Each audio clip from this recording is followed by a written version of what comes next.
Assalamualaikum warahmatullahi wabarakatuh. Nama saya Bagus Putra Mardika. Saya akan mempresentasikan tentang pencegahan dan penanggulangan HIV/AIDS di tempat kerja yang mengangkat kaidah ILO. HIV/AIDS adalah persoalan dunia kerja dan mesti diperlukan sebagaimana penyakit serius lainnya muncul di dunia kerja. HIV itu nama virus yaitu Human Immunodeficiency Virus, sedangkan AIDS adalah nama penyakitnya yaitu Acquired Immunodeficiency Syndrome. Pertama kali tubuh terkena virus yaitu dinamakan HIV, tetapi jika saat kekebalan tubuh menurun dan banyak terkena penyakit itu dinamakan AIDS. Jadi tidak semua orang positif HIV itu menderita AIDS. Jika kita merasa melakukan aktivitas atau pekerjaan yang berisiko tinggi dengan penyakit HIV, jangan panik atau stres terlebih dahulu. Yang pertama yang harus dilakukan adalah segeralah berkunjung ke fasilitas kesehatan yang menyediakan konseling HIV atau disingkat VCT, Clinic Volunteer Counseling and Testing. Tes ini bersifat sukarela tergantung diri kita. Kalau kita peduli dengan diri kita, disarankan untuk melakukan tes ini.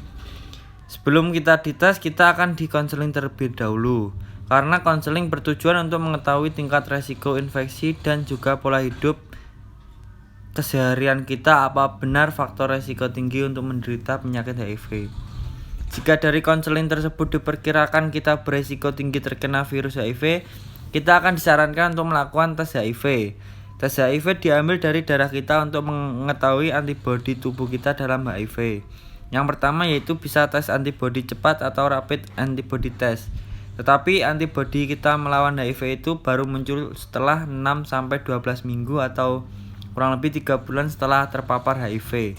Jadi kalau misal berhubungan badan bulan Januari itu baru bisa muncul antibodi HIV pada bulan April.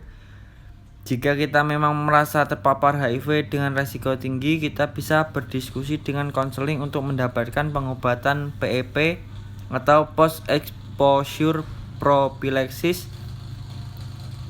Misalnya tenaga kesehatan yang habis menyuntik pasien tiba-tiba tidak sengaja terkena jarum suntik tetapi tidak tahu status pasiennya terkena HIV atau tidak.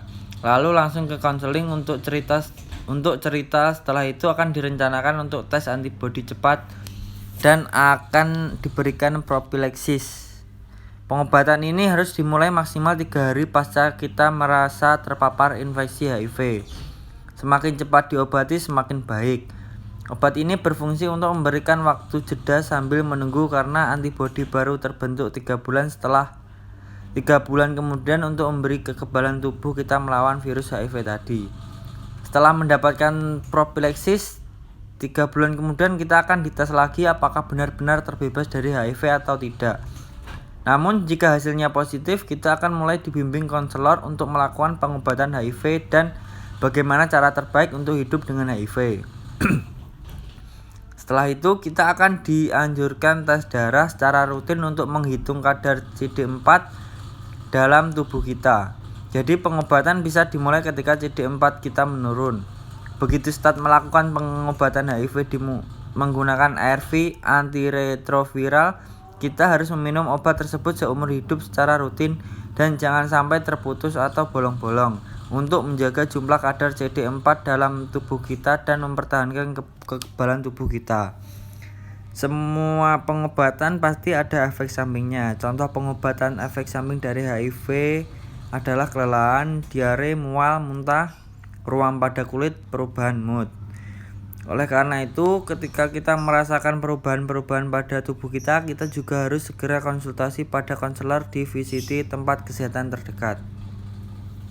Ada suatu cerita tentang perempuan bernama Indah berusia 35 tahun. Dia seorang Oda. Dia waktu SMA terkena jarum suntik sekitar tahun 98 atau 99 dan terdiagnosis HIV tahun 2010.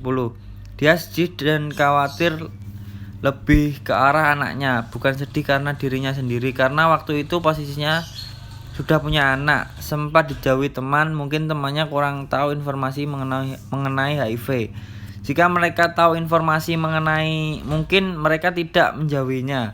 Dia merasa lebih sedih karena yang awalnya teman dekat menjadi jauh. Bahkan satu kampung sudah mengetahui status Indah. Tetapi Indah selalu berusaha positif dan membuktikan bahwa dirinya baik-baik saja. Berita Indah positif HIV sudah masuk ke keluarga suami.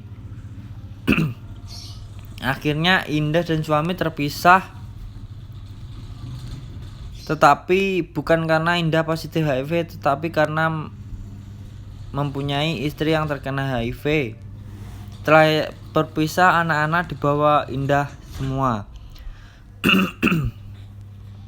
Anak yang ketiga berumur 18 bulan dites dan ternyata negatif HIV karena Indah mentaati proses PMPCT, Prevention of Mother of Child HIV Transmission, yaitu suatu program pencegahan penularan HIV dari ibu ke bayi yang memungkinkan terjadinya penularan pada saat kehamilan, yaitu kadar HIV pada darah ibu tinggi dan terjadinya infeksi pada plasenta.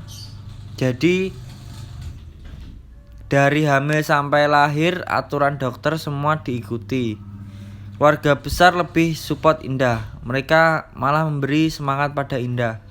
Indah yakin sedikit demi sedikit keluarga besar Indah pasti akan menerima kondisi Indah tersebut. Indah masuk di suatu organisasi komunitas. Indah lebih ke divisi sportnya.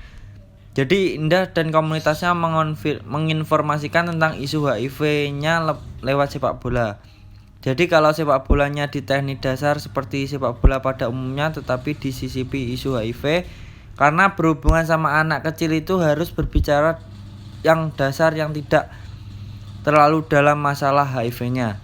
Contoh kecil HIV penularannya seperti apa, tidak menular seperti apa, dari situ terlebih dahulu cara menginformasikannya. Tetapi semangat buat mengerjakan hal-hal positif, tidak boleh ragu karena mungkin itu bisa dijadikan contoh agar orang-orang yang belum tahu tentang pandangan Oda bisa dilihat nantinya. Banyak masyarakat di luar sana atau